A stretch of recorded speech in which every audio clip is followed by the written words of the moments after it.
मित्रांनो, शालिनी भक्तिसागरमध्ये तुमचे मनपूर्वक स्वागत आहे। तर मित्रांनो, आज आपण या व्हिडिओच्या माध्यमाने ऐकणार आहोत देवी भागवत पुराणातील 5 देव्यांचे कसे अवतार झाले। नवदुर्गा मातेचे मागच्या व्हिडिओमध्ये ऐकले आपण। तर आता पुढच्या व्हिडिओमध्ये सरस्वती मातेचा जन्म कसा झाला आहे, श्रीकृष्ण व राधा यांची क्रीडा कशी झालेली आहे, संपूर्ण वृत्तांत या व्हिडिओच्या माध्यमाने आपण ऐकणार आहोत। कोणता मंत्र जप करावा महालक्ष्मीच्या प्राप्तीसाठी आणि सर्वात जास्त कृष्णाला कोणता मंत्र आवडतो, महामंत्र कृष्णाचा कोणता आहे, तर असं सविस्तर माहिती घेऊया। मग याच्यानंतर पुढचा व्हिडिओ आपला सरस्वती मातेच्या आराधनेचा येईल। तर सरस्वती मातेची जयंती 23 जानेवारीला आहे। तर सर्वांनी सरस्वती मातेचे कथेसाठी नक्की व्हिडिओ शेवटपर्यंत ऐकावा। तर आता आपण या व्हिडिओच्या माध्यमाने देवी भागवत पुराणातील काही खूप छान महत्त्वाचे भाग आहेत तर ते ऐकूया।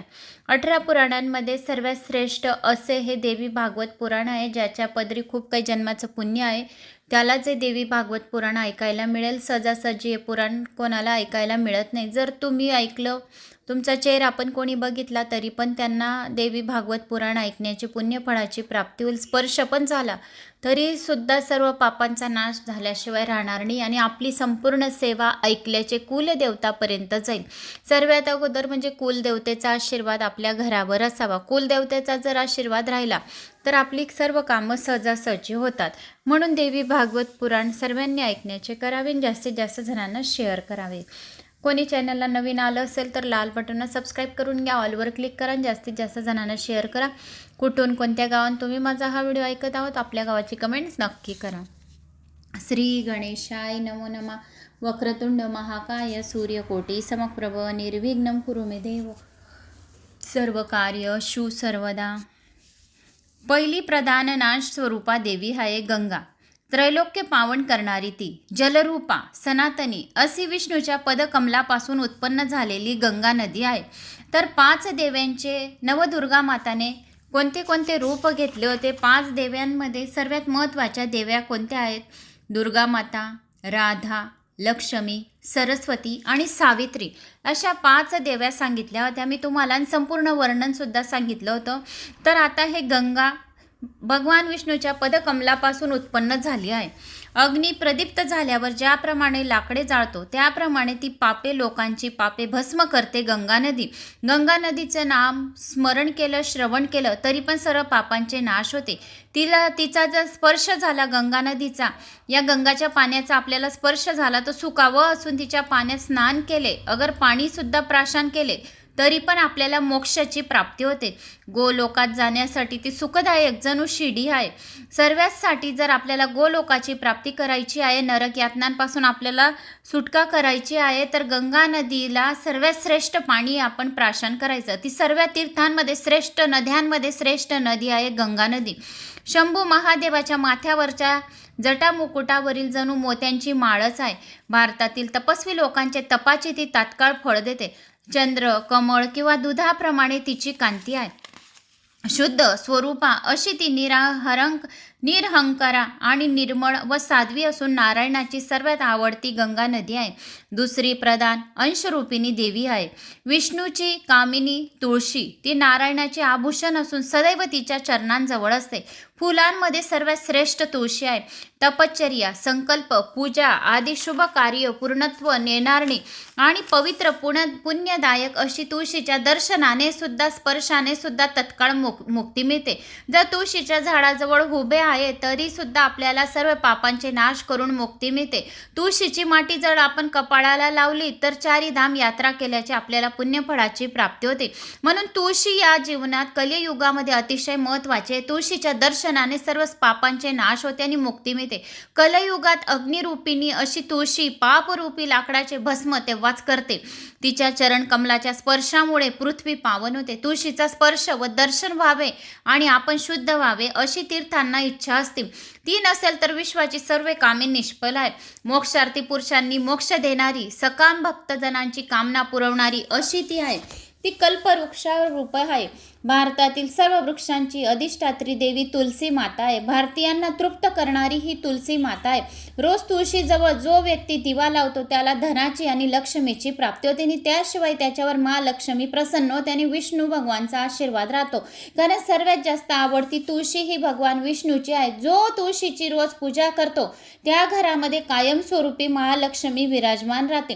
सर्व दुःख दारिद्र्य दूर करणारी अशी ही तुळशी माता आहे. आणखी एक मनसा देवी आहे की ती कश्यपाची कन्या आहे. शंकराची सर्वात आवडती शिष्य असल्यामुळे ती सर्वात मोठी ज्ञानवता आहे. नागाचा ईश्वर जो अनंत त्याची ती बहीण असून नाग तिची पूजा करतात. ती नागेश्वरी नागाची माता आणि नागावर बसणारी आहे. तिच्या अवतीभोवती नाग असतात. तिच्या अंगावर नागाचेच अलंकार असतात. नाग तिला वंदन करतात. ती सिद्ध योगिनी असून नागशय्येवर निद्रा घेते. ती विष्णूची परमभक्त असून विष्णू रूपा आहे. विष्णूच्या पूजेमध्ये तत्पर असून ती तपस्वरूपा तपाचे फळ देणारी स्वतः तपस्विनी आहे. तिन्ही देवांची 3 लक्ष वर्ष एवढ्या दीर्घ काळपर्यंत श्रीहरीची त्यांनी आराधना केली. भारतातील तपस्वी लोकात ती अग्रगण्य झाली. सर्व मंत्रांची ती आदी देवता असून ब्रह्मतेजामुळे उज्ज्वल कांती लाभलेली अशी आहे. ती ब्रह्मरूपा आहे. ब्रह्मभाव तत्पर आहे. तिचा जन्म श्रीकृष्णाच्या अंशापासून झालेला आहे. तिच्या पतीचे नाव जरत्कारु असून तिला अस्तिक नावाचा एक मुलगा झाला. तोही श्रेष्ठ तपस्वी झाला. देवसेना नावाची आणखी एक देवी आहे. ती सर्व मातृकांमध्ये श्रेष्ठ आहे. ती सटवी या नावाने प्रख्यात आहे. सर्वांची ती धात्री असून पुत्र पौत्रादांची वृद्धी करणारी आहे. ती मूळ प्रकृतीच्या 6व्या अंशात जन्मली असल्यामुळे तिचे नाव षष्ठी असे पडले आहे. ती म्हाताऱ्या योगिनींची रूपाने लहान बाळाच्या जवळपास असते. 12ही महिने तिची पूजा केली जाते. मुलांचा जन्म झाल्यापासून 6व्या दिवशी जवळपास असते. 12ही महिने तिची पूजा केली जाते.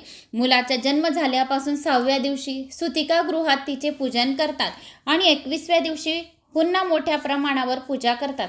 मुनिजन तिच्या समोर नतमस्तक होतात व तीही आईच्या मायेने मालकाचे रक्षण करते. घरी दारी जळी स्थळी आकाशात सर्वत्र ती पाठीशी असते.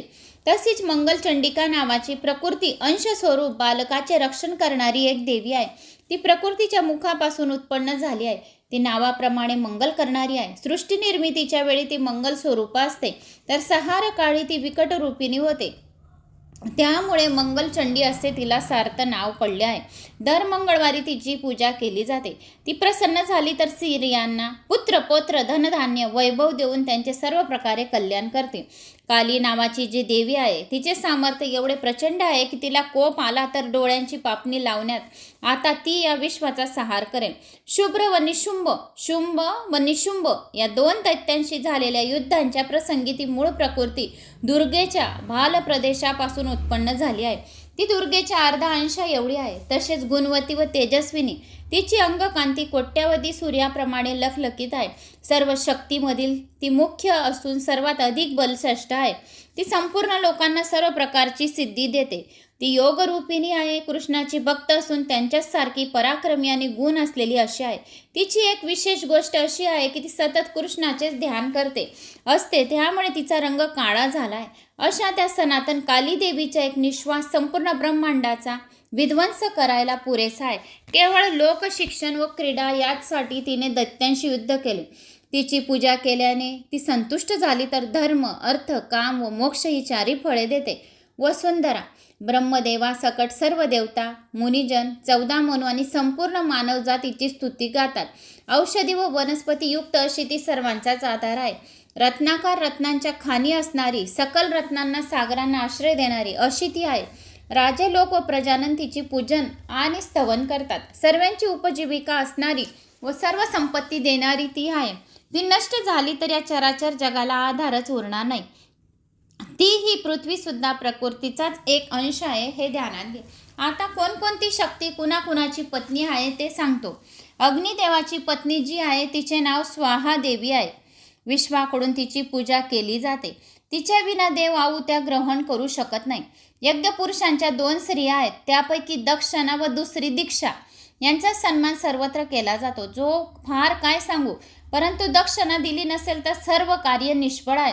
खूप पोथी पुराण खूप ऐकले पण दक्षना जरूर द्यावी. दक्षना दिली म्हणजे आपले पुराण ऐकल्याचे श्रवण केल्याचे पुण्यफळाची प्राप्ती होते. नारदा पितृगणाची पत्नी स्वदा आहे. मुनी व मनु व मानव हे तिची पूजा करतात, कारण पितरांना दिलेले दान हिच्याशिवाय निष्फळ आहे. स्वस्ती ही वायूची पत्नी होय. विश्वजन तिला मान देतात. तिच्या विना देणे घेणे व्यवहार निष्फळ होतो. गणपतीची पत्नी पुष्टी हिची जगात पूजा होते. ती नसेल तर नर व नारी क्षीण आणि दुर्बल होतील. तुष्टी ही अनंताची पत्नी आहे. ती सर्वांना वंदनीय आहे. तिच्या विना कुणीही या पृथ्वीवर सुखी होऊ शकणार नाही. ईशान देवाची जी पत्नी आहे, नाव संपत्ती आहे, ती नसेल तेथे दारिद्र्याचेच साम्राज्य आहे. कपिलाची सर्वत्र पूजली जाणारी पत्नी धृती आहे. हिच्याशिवाय मनुष्य गलित धैर्य होतो. सत्यदेवाची पत्नी सती मुक्त पुरुष हिची पूजा करतात. ही जर नसती तर जगामध्ये परस्पर बंधुत्व शिल्लक राहिले नसते. मोहाची पत्नी दया आहे. तिचाही सर्व सन्मान होत असतो. ही नसते तर सर्वत्र नैराश्य पसरलेले असते. प्रतिष्ठा ही पुराण देवीची पत्नी आहे. मनुष्य जेवढे प्रयत्न करतो तेवढे त्यालाही पुण्य देते. हिच्या विना हे सर्व जग मेल्यासारखे निष्क्रिय होऊन जाईल. सुकर्माची पत्नी आहे. कीर्ती तिच्याशिवाय जग अयशस्वी बनेल. क्रिया ही उद्योगाची पत्नी आहे. हिचा सर्वत्र सन्मान होत असतो. ही जर नसती तर लोक विधिहीन बनले असते. अधर्माची पत्नी आहे. मिथ्या सर्व दूत आणि कावेबाज लोकांना ती प्रिय आहे. तिच्याशिवाय ही ईश्वर निर्मित जग उच्छिन्न होईल. सत्ययुगामध्ये ही अदृश्य होते. त्रेतायुगात फार सूक्ष्म स्वरूपात होते. द्वापार युगात ती अर्ध अवयवाची होते, अर्थात तिची इंद्रिय विकसित झालेली नव्हती. पण कलियुगामध्ये मात्र तिचे सामर्थ्य आतोनात वाढून तिने सर्व जग व्यापले आहे. तिच्यासोबत नेहमी तिचा कपट या नावाचा भाऊ असतो. सुशिलाच्या दोघी भार्या आहेत. त्यांची नावे शांती, लज्जा अशी आहेत. या नसतील तर हे जग उन्मत्त होईल. बुद्धी, मेधा, धृती ही नावे ज्ञानाच्या 3 स्त्रियांची आहेत. या जर नसतील तर हे जग मूळ व उत्पन्नताप्रमाणे होईल. तेजस्वी अंगकांती असलेली अशी मूर्ती नावाची शक्ती धर्माची पत्नी आहे. ही नसेल तर परमात्मा निराश्रित होईल व विश्वाच्या श्रद्धेला आधारच राहणार नाही. तिच्यामुळे सर्व शोभून दिसते, कारण की ती लक्ष्मी रूपा, सर्वमान्य स्त्री रूपा व सर्वांना पूजनीय आहे. सिद्ध योगिनी, निद्रा व कालाग्नी रुद्राची पत्नी आहे. तिच्यामुळे जीव मात्रांना रात्री विश्रांती मिळते. संध्या व रात्र या 3 काळ पुरुषांच्या बायका आहेत. म्हणूनच ब्रह्मदेवाला काळाची गणना करणे शक्य होते. भूक व तहान या 2 लोभांच्या स्त्रिया आहेत. या सुद्धा जगतपूज्य आहेत. यांच्याशिवाय प्राणी मात्र मोठ्या चिंतेत पडलेले असते. प्रभा, प्रकाश आणि दाहिका, ज्वलनशक्ती या 2 जण तेजाच्या स्त्रिया आहेत. यांच्याशिवाय जग सुसूत्रपणे चालवणे ईश्वराला जमले नसते. जरा, म्हातारपण आणि मृत्यू या 2 जण कालाच्या मुली आहेत व ज्वराच्या प्रिय अशा पत्नी आहेत. या नसत्या तर सृष्टी वाढतच गेली असते आणि मोठा अनवस्था प्रसंग ओढवला असता. तंद्रा, कुंगी व प्रीती या निद्रेच्या कन्या आहेत. याचा पती सुख आहे. याचा वावर जगभर असतो. वैराग्याच्या सुद्धा 2 बायका आहेत. त्यांची नावे आहेत श्रद्धा व भक्ती अशी आहेत. या दोघींमुळे सर्वजण सतत मुक्तियुक्त होता. यांच्याखेरीज देवांची माता आदिती, गोमाता सुरवी, दैत्याची जननी दिती, नागमाता कद्र, गरुडाची आई विनंती, दानव जननी दनू व सर्वजणी सृष्टी रचण्याचे अंग आहेत. पण सर्वजणी मूळ प्रकृतीचाच अंश आहेत. यांच्याही व्यतिरिक्त अजून बऱ्याच प्रकृतीच्या कला आहेत. त्यांची फक्त नावे सांगते ती ऐका.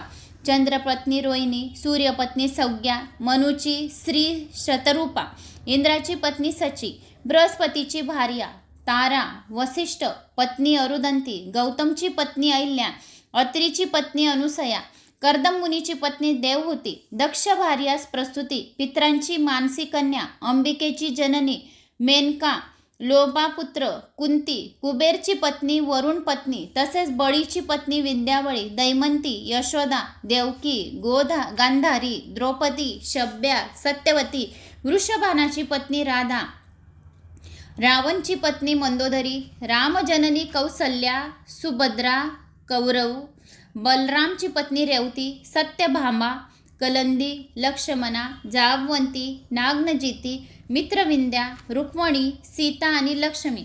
शिवाय काली, योजनगंधा, व्यासमाता, महासती, बाणासुराची कन्या उशी, तिची सखी चित्रलेखा, प्रभावती, भानुमती, मायावती, परशुरामाची आई रेणुका, बलरामाची माता रोहिणी, नंदा, श्रीकृष्ण भगिनी, समुद्रा अशी अनेक भारतीय स्त्रिया प्रकृतीच्या अंश स्वरूप आहेत. आणखी पुन्हा गावोगावी असलेल्या ग्रामदेवता या सुद्धा प्रकृतीच्याच अंश आहेत. फार कशाला, पण विश्वातील एकूण स्त्री जात ही प्रकृतीचाच अंश आहे. अर्थात स्त्रीचा जर अपमान केला तर तो पर्यायीने प्रकृतीचा अपमान केला असे समजावे. पण जर सौभाग्यवती आणि पुत्रवती अशा ब्राह्मणीची वस्त्र अलंकारांनी सांग्र संगीत पूजा केली तर प्रकृतीची पूजा केली असे समजावे. अजून एक गोष्ट अशी आहे की वस्त्र अलंकार, चंदन वगैरे साहित्याने जर 8 वर्षाच्या ब्राह्मण कुमारीची पूजा जर केली तर ती मूळ प्रकृतीला पोचते. स्त्री जर उत्तम, मध्यम आणि अगर नीच असली तरी ती प्रकृतीचाच अंश आहे. सुशील आणि पतिपरायण अशी स्त्री प्रकृतीच्या सात्विक अंशाने युक्त असते असे ओळखावे. ती उत्तम श्रेणीची होय. मध्यम श्रेणीच्या ज्या स्त्रिया असतात त्या रजोगुणाच्या अंशापासून असतात आणि सुखविलास व ऐश्वर्यभोगाची आवड असते. संभोगे त्यांना फार प्रिय असते. या सर्व गोष्टींमुळे त्या प्रसन्न होतात. तमोगुणापासून उत्पन्न झालेल्या स्त्रियांच्या कुळशिलाचा पता नसतो. त्या दुर्मुखलेल्या, कुळघातिनी, कावेबाज, बिलंदर, स्वैरचारिणी अशा असतात. पृथ्वीवर त्यांना कुलटा म्हणतात तर स्वर्गात अप्सरा असे म्हणतात. जरी या स्त्रिया अशा असल्या तरी त्यांचे प्रकृतीचेच रूप आहे, फक्त तमोगुणी स्वरूपे. तात्पर्य असे आहेत की भारतवर्षात स्त्रियांची अर्थात प्रकृतीची पूजा करणे हे उचित आहे. पूर्वीच्या काळी सुरत नावाच्या राजाने सुद्धा दुर्गती नाशिनी दुर्गादेवीची पूजा केली होती. नंतर पुढे रावणाच्या वधाकरता प्रभू रामाने तिची पूजा केली होती. नंतर सर्वत्र जगन्मातेची पूजा प्रचलित झाली. मग नंतर आदिमायाने दक्षाच्या कन्याच्या रूपात जन्म घेतला. नंतर तिने दैत्य दानव वंशाचा संहार केला. तेव्हा दक्षाकडील यज्ञामध्ये पतीची निंदा केली. तेव्हा असहाय्य होऊन तिने प्राणत्याग केला. नंतर कालांतराने तिने हिमालयाची पत्नी मेनकाईच्या पोटी अवतार घेऊन पशुपती शंकराला वरले होते. मग तिला स्कंद, गणपती असे 2 पुत्र झाले. त्यापैकी कार्तिकेय हा नारायणाचा अंश अवतार आहे. गणपती हा स्वतः राधा स्वामी कृष्ण होता. त्यानंतर दुर्गेपासून लक्ष्मी उत्पन्न झाली. तिची पूजा सर्वात प्रथम मंगल नावाच्या राजाने केली व त्रैलोक्यात देव मानव सर्वच जणांनी तिची पूजा करण्यास आरंभ केली. सर्वात अगोदर अशीपती राजाने सावित्रीची पूजा केली. नंतर सर्व त्रैलोक्य तिची पूजा करू लागले. देवी सरस्वती उत्पन्न झाली आणि सर्वात प्रथम तिची पूजा ब्रह्मदेवाने सरस्वतीची पूजा केली. मग पुढे मुनी, देवता, मानव वगैरे सर्व यांनी अनुकरण केले. राधिकेची पूजा गोलोकातील रासमंडलात सर्वप्रथम झाली. ती पूजा स्वतः कृष्ण परमात्माने राधाची पूजा केली. तो दिवस होता कार्तिक महिन्यातील पौर्णिमा. पुढे नंतर कृष्णाच्या संमतीने गोप, गोपी, बालक, बालिका, गोपजननी, सुरभी वगैरे पूजा करू लागले. ब्रह्मदेव, मुनी वगैरे महात्म्यांनी पुढे ती पूजा चालू ठेवली. पृथ्वीवर सुयज्ञ नावाच्या राजाने धूप, दीप आदी करून उपचारांनी प्रथम राधेची पूजा केली. तशी त्याला भगवान शंकराची आज्ञा झाली. नंतर श्रीकृष्णाने परमात्म्याच्या आज्ञेनुसार राधेची पूजा केली. त्रैलोक्यात मग होऊ लागली. 5, 16, 64, 108 उपचारांनी कुणी कुणी पूजा केली. नारदा याच्याशिवाय प्रकृतीच्या अंशापासून ज्या देवी उत्पन्न झाल्या आहेत त्यांची पूजा भारतभर होत असते. एवढेच नव्हे तर गावोगावी असलेल्या ग्रामदेवता, अरण्यातील वनदेवता, पर्वतामधले देवता, जलदेवता, वृक्षदेवता सर्वांचीच पूजा सर्वत्र होत असते.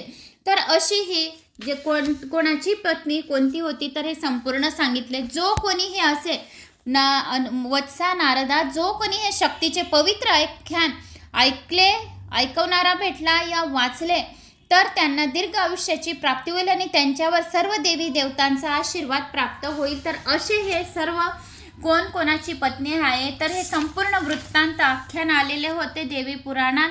तर मी ते तुम्हाला सांगितले. तर मला अशी आशा आहे की तुम्हाला हे माझे आख्यान आवडले असेल. आवडल्यास लाईक, शेअर, सबस्क्राईब नक्की करा आणि शेअर करायला विसरू नका. पुढचा व्हिडिओ आपण सरस्वती देवीच्या आराधनेचा ऐकूया. सरस्वती पंचमी येत आहे तर सर्वांनी माघ महिन्यातील यावर्षी तर